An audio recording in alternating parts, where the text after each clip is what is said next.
एक ब्राह्मण बालक था जो बनारस से पढ़कर घर लौटा। पिताजी ने उससे पूछा, पढ़कर के आ गए हो? बालक बोला, हाँ।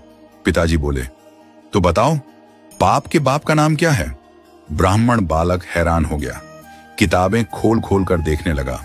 फिर बोला, गुरुजी ने तो यह नहीं पढ़ाया कि पाप के बाप का नाम क्या है। पिताजी ने कहा, तो जाओ अपने गुरु से पूछ कर आओ या स्वयं ढूंढ कर आओ, और जब तक तुम्हें पाप के बाप का उत्तर न मिल जाए घर मत आना।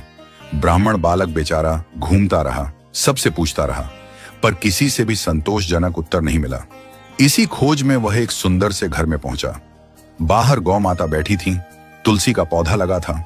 घर बहुत पवित्र सा प्रतीत हो रहा था। उसे नहीं पता था कि यह एक वैश्या का घर है। उसने सोचा, थोड़ा अन्न जल ग्रहण कर लूं, फिर यात्रा आगे बढ़ाऊंगा। भीतर गया, बैठा। वैश्या ने जल पिलाया। जल पीने के बाद बालक ने पूछा, देवी, आप कोई वैष्णव भक्त हैं? आपका नाम क्या है? वैश्या ने हंसते हुए कहा, नहीं, मैं कोई वैष्णव नहीं हूं, मैं इस नगर की एक वैश्या हूं। यह सुनते ही बालक चौंक गया, पानी का गिलास दूर फेंक दिया और घबरा कर बोला, अब तो मुझे गंगा जल में स्नान करना पड़ेगा, कपड़ों सहित नदी में कूदना पड़ेगा। मैंने बहुत बड़ा अपराध कर दिया। पाप के बाप को खोजने निकला था और एक वैश्या के घर का पानी पी लिया। हरे राम राम राम। पुण्य की बात सोचते हुए वह कान पकड़ने लगा और वहां से निकलने लगा। वैश्या ने उसे रोक लिया।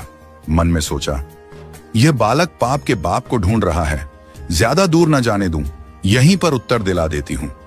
उसने पैर पकड़कर कहा, भगवान, आप जैसे लोग मेरे घर आते हैं, इतने दिनों से भूखे होंगे, पाप के बाप को ढूंढ रहे हैं। कौन जाने कब उत्तर मिलेगा। 2-4 रोटी खा जाइए, कुछ प्रसाद पा लीजिए। ब्राह्मण बालक बोला, तेरे घर का पानी पीकर मैं अपवित्र हो गया, अब कह रही हो तेरे घर का भोजन भी पाऊं? वैश्या बोली, महाराज, मैं आपको दक्षिणा में 5 सोने की मोहर दूंगी, अगर आप मेरे यहाँ का प्रसाद पा लें तो।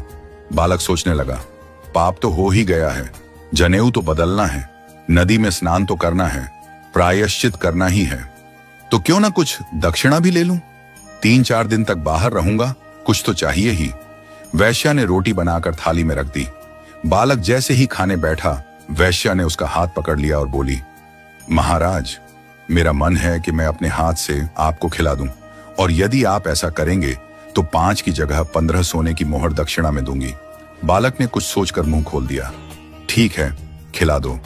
वैश्या ने कौर हाथ में लिया और जैसे ही भोजन देने लगी बोली, महाराज, एक बात याद रखना, पिताजी को जाकर कह दीजिएगा, पाप के बाप का नाम लोभ है।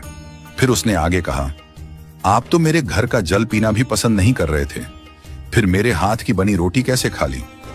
मेरे हाथ से भोजन कैसे ले लिया? बालक बोला, श्रद्धा। वैश्या बोली, नहीं महाराज, झूठ मत बोलिए, यह सब आपने दक्षिणा के लोभ में किया। पाप के बाप का नाम लोभ है, जितना प्राप्त हो उससे अधिक की कामना, यही लोभ है। इसलिए भैया, यदि जीवन में पाप से बचना है तो लोभ से बचो। यदि कभी आपसे कोई पाप हो जाए तो एकांत में बैठकर यह विचार करना, मैंने कब लोभ किया था। आपको उत्तर मिल जाएगा। बिना लोभ के कोई पाप नहीं होता।